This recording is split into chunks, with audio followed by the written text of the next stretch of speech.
अस्सलामुअलैकुम, welcome back to my channel, another day another vlog in my life. कैसे हैं जनाब? होपफुली आप सब ठीक होंगे, मज़े में होंगे। मैं भी अल्हम्दुलिल्लाह बिल्कुल ठीक ठाक मज़े में। तो जनाब कल आपने देखा हमने पुलाव शलाव खाया था। पुलाव मैंने बनाया था तो मेरे पास सालन नहीं था। अब डॉक्टर साहब को नाश्ता तो देना है। ये कहते टमाटर है, मैंने कहा कुछ छिलका ना हो, टमाटर है। तो मैंने कहा चलो जी सुबह सुबह उठे हैं तो डॉक्टर साहब के लिए, रजाना के लिए और अपने लिए मैं खाकीना बनाती हूँ। तो ये खाकीना मैं बना रही हूँ। प्याज मैंने डाल दिए हैं, इसमें सॉफ्ट हो जाएंगे। तो ये एक बड़े साइज़ का प्याज था, एक मीडियम साइज़ का टमाटर है। इसके बाद हमारी मिर्ची और हरा धनिया इसमें डालेंगे, सूखे मसाले एंड अंडे। Easy peasy lemon squeezy. इसको हम जल्दी से करते हैं सॉटे। इसका एक ख़ास कलर लेके आऊँगी। जैसे ये ज़रा सॉफ्ट हो जाएंगे ना, फिर हम इसके अंदर बाकी चीज़ें ऐड करेंगे। जैसे जैसे ऐड करती जाऊँगी आपको दिखाती जाऊँगी। I have no idea. ये खाकीना को लोग डिफरेंट तरीके से घरों में बुलाते हैं। कुछ लोग जो हम पंजाब के लोग हैं, हम इनको अंडे प्याज भी कहते थे। लेकिन जब मैं यहाँ आई तो मुझे पता नहीं जी इसको अंडा प्याज नहीं कहते, इसको जनाब खाकीना या खागीना कहते हैं। खागीना भी कुछ लोग कहते हैं। तो मैं प्रोनाउंसिएशन पे नहीं जा रही, बस मैं तो आपको सिखा रही हूँ कि नाश्ते में बड़ा मज़े का लगता है। हरी मिर्चें इसमें डालेंगे, हरा धनिया डालेंगे एंड देन मैं एक ब्रेड के स्लाइस के साथ ये खा लूँगी। चलेंगे, ये देखें प्याज़ों को सिर्फ 1 या 2 मिनट हुए हैं और ये प्याज हमारे हल्का सा अपना कलर चेंज करना शुरू कर रहे हैं। यहाँ पे मैंने क्या करना है, देखें मैंने हरी मिर्ची और वो भी काटे हैं, लेकिन वो मैंने अभी नहीं डालने। अभी हम सिर्फ इसमें डाल देंगे हमारे टमाटर। ये देखें जी टमाटर गए। और अब हम इसको थोड़ा सा सौते करेंगे और उसके साथ हम इसमें हमारे ड्राई स्पाइसेस डालेंगे। वो भी मैं आपको बताती हूँ। सिंपल नमक, मिर्च और हल्दी, 3 चीज़ें सिर्फ मैंने डालनी है। कोई और चीज़ हमने इसमें नहीं डालनी, क्योंकि ये बिल्कुल एक ना हम वो कहते हैं ना बेसिक वाला हम खाकीना बना रहे हैं। इसको मैं कोई ज़्यादा चीज़ें ना डालें, ना शिमला मिर्चें, ना उस तरह की चीज़ें। लोग तो इसमें पता नहीं क्या क्या मशरूम्स डाल देते हैं, सब कुछ डालते हैं। It's up to you. But मैं चीज़ों को ना उसकी बेस पे ही रखती हूँ। मैं चीज़ों को बहुत ज़्यादा वो रंगीन नहीं बनाने की कोशिश करती, क्योंकि मेरे तो भाई वही टेस्ट जो डेवलप हुआ है ना, मुझे वही चीज़ें अच्छी लगती हैं। चलो इसको 1 से 2 मिनट देती हूँ, फिर हम वापस आके हम इसमें ड्राई स्पाइसेस डालेंगे, फिर अंडे भी ऐड करते हैं। नमक, सुरख मिर्च और हल्दी, मैंने ये 3 चीज़ें ले ली हैं और ये भी मैंने इसके अंदर अब ऐड कर दी हैं। ये चेक करो, सिंपल ईजी नाश्ता। जब मेरे घर में गेस्ट आते हैं ना, कभी कोई नाश्ता बनाना हो तो ये मैं ज़रूर ये बनाती हूँ। मुझे बड़ा पसंद है, मेहमानों को भी अच्छा लगता है और मुझे खुद भी। और इसको अगर आपका बच जाता है ना, इसको आप फ्रिज में रखें, नेक्स्ट डे या नेक्स्ट टाइम आप इसको माइक्रोवेव करें तो बिल्कुल एज फ्रेश एज न्यू हो जाता है। जैसे लगता ही नहीं कि आपने इसको फ्रिज में से रख के निकाला है। मुझे तो बड़ा पसंद है। चलें अब इसमें एग्स हम ऐड करें। चलें जी बारी आ गई एग्स की। आई थिंक 3 एक दफ़ा ऐड करूँ, मुझे बहुत ज़्यादा नहीं बनाने हैं। 3 डालते हैं, फिर उसके बाद देखेंगे अगर और डालना हुआ तो 1 हम और डाल देंगे इसमें अंडा। अच्छा ये भी ना मेरे पास एक्स्ट्रा लार्ज साइज़ के एग्स हैं। तो ये जो एक्स्ट्रा लार्ज साइज़ के एग्स होते हैं इनका साइज़ बहुत बड़ा होता है। कहने में आपको लगता होगा कि कितना एक फ़र्क होगा अंडों के साइज़ में। अच्छा खासा फ़र्क होता है अंडों के साइज़ में। अच्छा यहाँ पे अब हम क्या करेंगे कि हम इसमें थोड़े से सब्ज़ धनिया भी डाल देंगे। हम ऊपर से भी डालेंगे, लेकिन हम इसको ऐसे जब भून रहे हैं ना, अब हमने इसको एक जान करना है अब, ताकि अंडे हमारे अच्छे से पक जाएँ। आई थिंक इतने इनफ होंगे अंडे हमें चाहिए हैं। ये देखिए, हाय हाय हाय हाय, शक्ल चेक करो। अच्छा कुछ लोग ना एक मसाला अंडा बनाते हैं, वो यूं ही प्याज़ों का मसाला बना के ना अंडे ऊपर ऐसे रख के उसको मिक्स नहीं करते, उसको दम लगा देते हैं। वो लोग मसाला अंडा उसको बोलते हैं। यहाँ पे मेरी फ्रेंड्स बनाती हैं, वो कहती हैं हमने मसाले अंडे बनाए हैं। मैं कहा कौन सा होता है मसाला अंडा? मैंने समझा ये खागीना या खाकीना ही होगा जिसको मसाला अंडा कहते हैं। सेम चीज़ थी, लेकिन वो एग्स को मिक्स नहीं करते हैं। वो एग्स को बस ऊपर डाल के दम लगा देते हैं। चलें ये हो गया। अब यहाँ पे आप देखें ये सारी हरी मिर्चें, इतनी ज़्यादा हरी मिर्चें मैंने काट के रखी हैं, ये सब इसमें जाएंगी। हरा धनिया मैं देखूँगी और मुझे डालना है कि नहीं। हरा धनिया आई थिंक ऑलरेडी मैंने काफ़ी डाल दिया। और ये हरी मिर्चें इतनी मज़े की लगती हैं, मैं आपको बता नहीं सकती। और देयर यू गो, हमारा खाकीना रेडी हो चुका है। चलिए जी आज है मेरी डेंटिस्ट अपॉइंटमेंट। आपको मैं बता चुकी मेरे दांत अच्छे नहीं हैं, तो दांतों की एक तो क्लीनिंग करवानी है और एक फिलिंग भी। सो देखते हैं क्या होता है। इस साइड पे मुझे थोड़ा थोड़ा ना सेंसिटिविटी हो रही है, सो मैंने कहा जाके चेक करवा लेते हैं। तो भी बस आए चेक करवाने। ये हूँ मैं dental clinic. I am ready for the checkup. पहले एक्सरेस करवाए हैं और अब डॉक्टर आके बताएगी कि क्या है क्या नहीं है। देन हमें पता चलेगा कि ट्रीटमेंट क्या होने हैं। चले जी डन। आप तो डेंटिस्ट के यहाँ से आके हूँ वापस, और बुरी खबर लेके आई हूँ कि डॉक्टर ने मुझे कहा है, बुरी खबर क्या है कि डॉक्टर ने मुझे बोला कि तुम्हारी रूट कनाल होगी, क्योंकि तुम्हारी जो कैविटी है वो काफ़ी डीप है, और अगर डीप कैविटी होती है तो वो लोग उसकी फिलिंग नहीं करते हैं, क्योंकि वो कहते हैं फिलिंग काम नहीं करेगी। तो अब मैं परेशान हूँ भाई। एक तो दो चीज़ें, एक तो उसकी तकलीफ होती है रूट कनाल की सीरियसली, और दूसरा वो इतनी महंगी है। ऑल दो हमारे पास इंश्योरेंस होती है, लेकिन इंश्योरेंस के बावजूद आपको अच्छा खासा पैसा फिर भरना पड़ता है अपनी पॉकेट से। ठीक ठाक महंगी रूट कनाल होती है, और रूट कनाल पे टाइम भी ज़्यादा लगता है। उसने मुझे बोला है कि मेरे पास नेक्स्ट वीक का टाइम है, सो नेक्स्ट वीक की अपॉइंटमेंट तो मैंने बुक करवा ली है। देखो, आई हैव नो आइडिया, ये मेरी सेकंड रूट कनाल होगी, एक मेरी पहले भी हुई है root canal. And trust me, मैनू बड़ी परेशानी लगी पई है, अल्लाह दी कसम से यार। मैं हमेशा सबसे कहती हूँ कि मुझे ना विरसे में ना बुरे दांत मिले हैं। मेरे अम्मी अब्बू दोनों के दांत बुरे थे।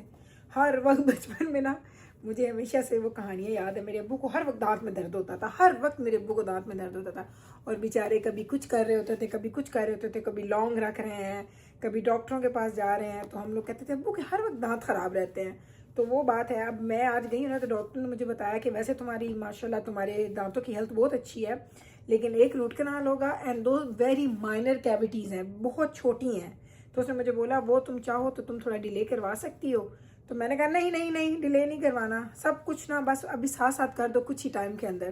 क्योंकि मुझे पता है अगर आपकी जो छोटी कैविटीज़ होती है ना, अगर आप उसका ट्रीटमेंट नहीं ना करवाते तो आपके जो दांत है ना वो उनको रूट कनाल की ज़रूरत पड़ती है, और फिर रूट कनाल जब ख़राब हो जाता है तो फिर आपको ज़रूरत पड़ती है कवर की। मेरे एक दांत के ऊपर जो मैंने रूट कनाल करवाया था ना, उसके ऊपर कैप भी है। मैंने 1600 का करवाया था, $1600 का रूट कनाल था।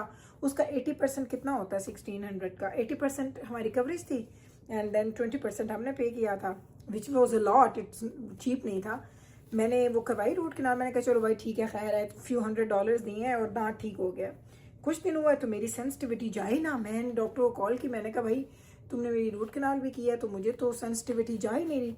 तो उसने मुझे बोला कि इसलिए नहीं जा रही क्योंकि अब तुम आओ दोबारा चेकअप के लिए, तो मैं दोबारा तुम्हें बताता हूँ कि मसला क्या है। मैं गई भागती भागती उसके पास, तो उसने मुझे बोला कि मेरे रूट कनाल की वजह से भी वो सेंसिटिविटी इसलिए नहीं जा रही क्योंकि मेरे ऊपर दांत अपना है, दांत उसका अपना है, और वो दांत के अंदर से चीज़ें थ्रू हो रही हैं। तो उसने मुझे बोला कि अगर तुम चाहती हो कि तुम्हारा दांत as good as brand new हो जाए तो तुम्हें इस पर कैप लगवाना होगा। मैंने कहा है, आप कैप क्यों लगवाऊंगी मैं? खैर कहती रही नहीं लगवाना। फिर मैंने वो तकरीबन आई थिंक अराउंड 1100 के तो मैंने वो लगाया। तो एक दांत जो मेरा है ना, एक दांत वो $3,500 का पड़ा मुझे। मैंने कहा ये कैसा दांत है भाई, लेकिन खैर है, जाएंगे देखेंगे। अभी मैं वापस आई हूँ, कुछ लॉन्ड्रीज वगैरह मैं समेटा समाटी कर रही हूँ, और फिर उसके बाद आज क्या करना है, थोड़े थोड़े काम है वो करते हैं, वो करते जाएंगे। आधे जाना इतना खुश हुआ ना, खकीना खा गए थे, अम्मा बड़ा मज़ा आया, बहुत ही अच्छा आपने बनाया था। तो मैंने कहा तुम्हारा दिल करता है तो कहा करो, मैं तो बना के दे दूँगी, मैनू केड़ी कही एडी लोड़ पैंदी पई, एडे मुश्किल काम दी। तो जनाब ये सारे काम मैं समेटा समाटी कर लूँ, कपड़े वगैरह को समेट लूँ, फिर आपको दिखाती हूँ आके। सारे सॉक्स के मैंने जोड़े बना लिए हैं, ये 4 सॉक्स रह गए हैं, और मुझे पता है ये जो मैंने अपने बच्चों के जो उनके बाकी चीज़ें शर्ट्स वगैरह रखी है ना उधर साइड पे, उन्हीं के अंदर किसी में से होंगे। अभी आपको अपडेट देती हूँ, मैंने अभी उनको समेटना है ना, तो जब वो सिमटेंगे उसमें से ज़रूर कपड़े निकलेंगे। तो ये 4 सॉक्स जो है ना सेपरेट, सारे डिफरेंट डिज़ाइन के हैं, तो ये 4 बच गए हैं, बाकी सारे मैंने पूरे कर लिए हैं, पूरे सेट्स बन गए हैं। अब पहले इनको करते हैं ढूंढूं, क्योंकि इसको ढूंढे बगैर मुझे सुकून नहीं आएगा। फिर हम बास्केट में सारे कपड़े, बास्केट मैंने रखी है खाली अपने पास, इसमें हम सारे कपड़े ट्रांसफ़र करेंगे, फिर ये ऊपर जाएंगे, फिर हमारे आयरनिंग का सिलसिला स्टार्ट हो जाएगा। चलें जी, अब हमारा धोबी घाट हमारा हो चुका है कंप्लीट। अब मैं चीज़ें अंदर रखना स्टार्ट करूँगी, ये बास्केट के अंदर ये जाएंगी चीज़ें ऐसे। एक सेकेंड,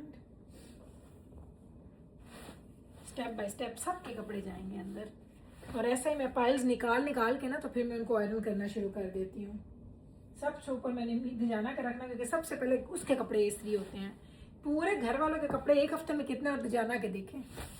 दजाना तो मैं आपको बताऊं दिन रात चेंज करता है, दिन रात इसके कपड़े चेंज हो रहे होते हैं।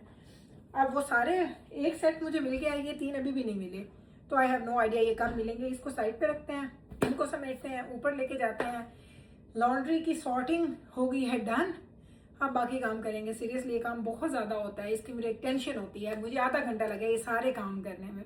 सो अब मैं इसको बंद करती हूँ यहीं पे, उसके बाद आपको व्लॉग को आगे लेके जाऊँगी।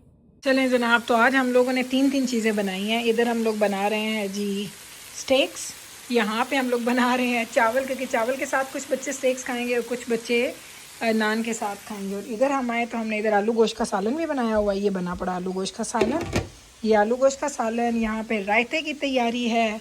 तो बस ये देखते जाएं, ये स्टेक्स बन रहे हैं। स्टेक्स को थोड़ा टाइम लगता है, इसलिए मैंने बनाने के लिए रख दी है अभी, हालांकि हमारे खाने में आधा घंटा है, तो इसको 15 to 20 मिनट्स आराम से लगते हैं। तो मैंने झटपट ये सारे काम किए, लेकिन आप इधर देखें, इधर इतने बर्तन इकट्ठे हुए पड़े हैं धोने वाले। चलें ये भी धो लेंगे और ये काम भी साथ में करते हैं। ये देख लें, ऐसे होता है कि साथ साथ इधर स्टेक्स बन रहे हैं, साथ साथ चावल बन रहे हैं, साथ साथ मैंने कहा जो मेरे बर्तन धुलने वाले हैं ना, मैं ये भी धो दूँ। ऐसा ना हो ये मेरे बर्तन रह जाएँ और मेरा किचन का सिंक गंदा लगे जब मैं खाना सर्व करूँगी। तो साथ साथ ये काम करेंगे। चटनी मैंने बना लिया, बस मैंने चटनी को ना अब उसमें डालना है, चटनी को मिक्स करना है दही में। बैठे जाए, चेक करते जाओ, सारे काम मैंने अल्हम्दुलिल्लाह डन कर लिए हैं। हमारे स्टेक्स जिसमें थोड़ा सा ऑयल डालना है, थोड़े काम साथ साथ चलते रहते हैं। ये देखते हैं,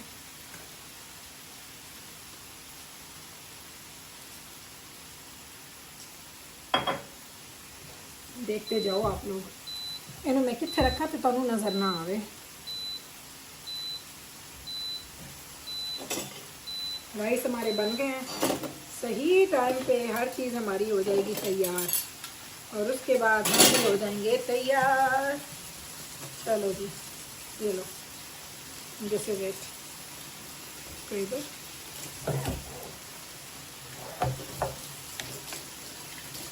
ये जो चम्मच है ना मेरा, यही मैंने यूज़ करना है हमारे चावलों के लिए।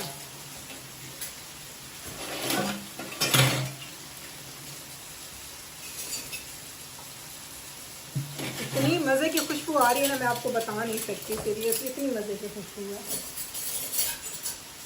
हेलो, किचन भी साफ़ हो गया ना, बर्तन भी धुल गए हैं एंड हम भी डन हो गए हैं।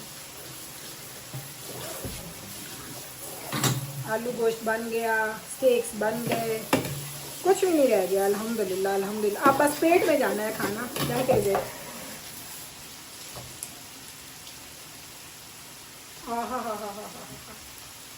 आपको लेके आती हूँ और दिखाती हूँ आपको करीब से भी।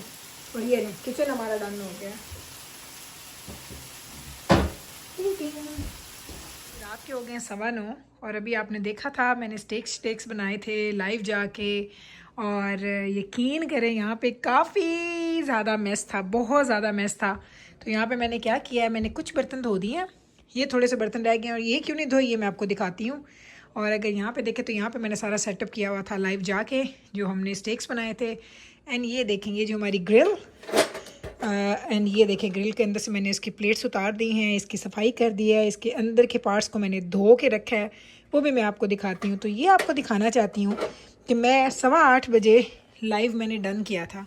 9:15 बजे इसमें मैंने खाना भी खाया है, बच्चे तो खा चुके थे, लेकिन बस वो खाना शाना खिला पिला के फिर मैंने घर की क्लीनिंग की है। और ये देखिए किचन मेरा इस वक्त चमक रहा है, मेरा किचन। और मैं आपको बर्तन दिखाती हूँ जो मैंने धोए हुए हैं। ये देखें, ये हैं बर्तन, और ये देखें इसकी जो प्लेट्स हैं ये मैंने धो के यहाँ पे रखी हैं। ये आप खुद चेक कर लें, सारे बर्तन मैरिनेशन वाले जिसमें हमने खाया पिया वो सब मैंने यहाँ पे धो के रख दिए हैं। तो ये चक्कर होता है जनाब, मैं ऐसे ही करती हूँ, रात को क्लीनिंग करके सफाइयाँ करके तो सोती हूँ, ताकि जब सुबह उठूँ तो मेरे पास इतने काम ना हो कि मैं तंग ही हो जाऊँ काम करते करते। तो ये चेक कर लें जनाब, ये जी हमारी किचन की हालत कुछ ऐसी नज़र आती है रात को जब मैं सारे कामों से हो जाती हूँ फ्री। तो बस अब जाऊंगी बेड में और अपनी सीरीज़ की एपिसोड्स देखेंगे और यहीं पे कर लेंगे अपने व्लॉग को एंड। होपफुली कि आपको हमारा आज का ये व्लॉग हमेशा के व्लॉग से ज़रा बड़ा अच्छा लगा होगा।